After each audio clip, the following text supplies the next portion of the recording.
दीदी का किला ध्वस्त हो जाएगा।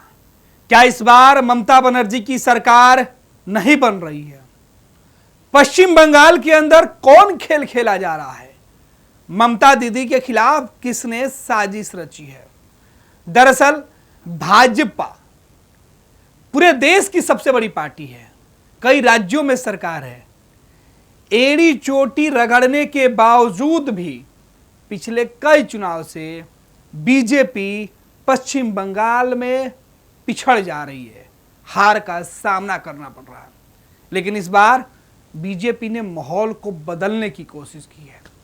कहा जा रहा है कि ममता बनर्जी का जो सबसे बड़ा वोट बैंक है उसमें फूट डाला जा रहा है।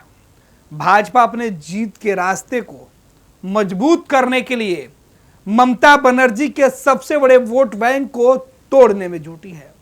हुआ क्यों, कैसे होगा और क्यों बंगाल में चर्चा हो रही है कि ममता दीदी के वापसी के रास्ते बहुत मुश्किल हो गए हैं। कठिन डगर दीदी के लिए होते जा रहे हैं, चुनाव जैसे जैसे नजदीक आ रहा है। दरअसल पश्चिम बंगाल के अंदर विधानसभा के चुनाव होने और इसके ठीक पहले एक मस्जिद के निर्माण के मुद्दे पर पूरे देश में चर्चा होने लगी है। भाजपा को तो कहा जाता है कि जब जब चुनाव आता है उसे मंदिर बनाने में बड़ी महारत हासिल हो जाती है। मंदिर के नाम पर बीजेपी हिंदुओं को गोलबंद कर लेती है। लेकिन पश्चिम बंगाल के अंदर मस्जिद बनाने की कवायद तेज हो गई है। कौन मस्जिद? ये वही मस्जिद है जो अयोध्या जी में ढा दिया गया। आरएसएस संघ और देश के हिंदू करोड़ों लोगों की भावनाओं का ख्याल रखते हुए सुप्रीम कोर्ट के फैसले के बाद वहां राम मंदिर का निर्माण हुआ तो लोगों को लगा कि बीजेपी के हाथ से वो मुद्दा निकल गया। लेकिन पश्चिम बंगाल के चुनाव में, पश्चिम बंगाल का एक जगह है मुर्शिदाबाद, यहां पर बाबरी मस्जिद बनाने की चर्चा है।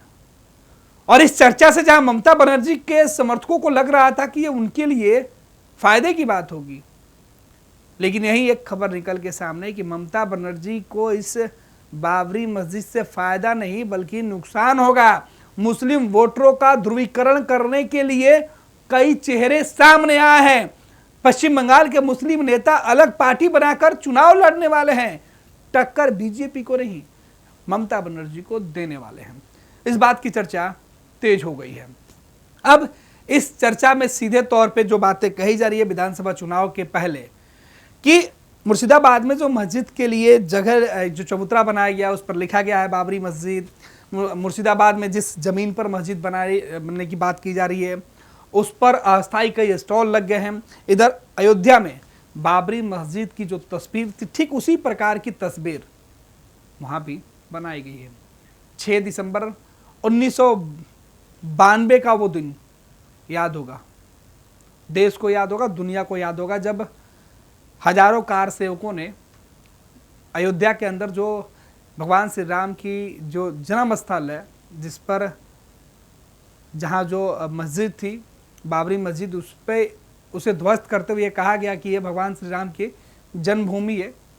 और जहाँ बाद में भव्य मंदिर बना, कोर्ट के आदेश के बाद कई लड़ाइयाँ कोर्ट में चली, जो दोनों पक्षकार थे कई बार आमने सामने हुए हैं। इलाहाबाद हाई कोर्ट से लेकर सुप्रीम कोर्ट तक मामला चला, सालों तक मामला चला। कई राजनीतिक पार्टियां उस मुद्दे पर अपनी अपनी बातें रखी, कई लोगों को इसका फायदा हुआ, कई लोगों को नुकसान हुआ। लेकिन अब बाबरी मस्जिद से प्यार की कहानी कोलकाता में फिर से दिखाई पड़ रही है। बाबरी मस्जिद को बनाए जाने की बातें जो कही जा रही है, इससे ये कहा जा रहा है कि टीएमसी को इससे नुकसान होगा, ममता बनर्जी को नुकसान होगा। ममता बनर्जी मुसलमानों के सबसे बड़े हितैषी के तौर पर पश्चिम बंगाल में जानी जाती हैं। लेकिन अब मुस्लिम नेता हुमायूं कबीर ने नई पार्टी बना ली है और इसके बाद से कहा जा रहा है कि मुसलमानों का जो वोट बैंक है वो अब ममता बनर्जी के साथ नहीं बल्कि खसक जाएगा मुस्लिम जो नेता हैं, जो लीडर हैं उनके तरफ। इतना ही नहीं, हुमायूं कबीर ने जिस तरीके से अलग अलग राजनीतिक मुद्दों पर, सामाजिक मुद्दे पर मुसलमानों के हित की बात करते हुए अपनी पार्टी का निर्माण किया है और अपनी पार्टी बनाते हुए उन्होंने कहा कि आगामी विधानसभा चुनाव में उनकी पार्टी हर विधानसभा की सीट पर चुनाव लड़ेगी और मुसलमानों के लिए उनके हक और हकूकत की लड़ाई लड़ेगी। इधर एसआईआर के मामले ने पहले ही पश्चिम बंगाल के अंदर काफी उथल पुथल मचा रखा है। ममता बनर्जी केंद्र सरकार और बीजेपी से टकराने को तैयार है। कोलकाता ही नहीं, ममता तो दिल्ली जाकर मुख्य चुनाव आयुक्त के दफ्तर के बाहर टकराने को तैयार है, उनसे बात करने को तैयार है। लेकिन क्या ये एसआईआर का मुद्दा, मुसलमानों को बांटने का मुद्दा और पश्चिम बंगाल के अंदर फिर से बाबरी बनाने का मुद्दा, क्या ममता बनर्जी को इस बार सत्ता से दूर कर देगा? क्योंकि एक तरफ ममता बनर्जी के जो कोर वोटर हैं, जो समर्थक हैं, जो पश्चिम बंगाल के अंदर मुस्लिम समुदाय है, वो बढ़ जाएंगे, वो कट जाएंगे, ममता से उनका मोह भंग होगा। अगर ममता से मोह भंग होता है तो बीजेपी का सत्ता पाने का जो बरसों से लालसा है उसका रास्ता साफ हो जाएगा। आपको ये वीडियो कैसा लगा, इसमें क्या कुछ त्रुटि है, आप हमें अपना सुझाव जरूर दें। साथ ही साथ ये चैनल नया है, हम आपके प्यार की उम्मीद करते हैं। आपसे एक ही मदद मांगेंगे कि आप ज़्यादा से ज़्यादा अपना प्यार और समर्थन इस चैनल को दें, जिससे हम देश और दुनिया की तमाम खबरें आप तक पहुंचाने में हमारी पूरी टीम दिन रात शिद्दत से लगी रहे। और इस शिद्दत को तब बल मिलेगा जब आपका प्यार हमें मिलेगा।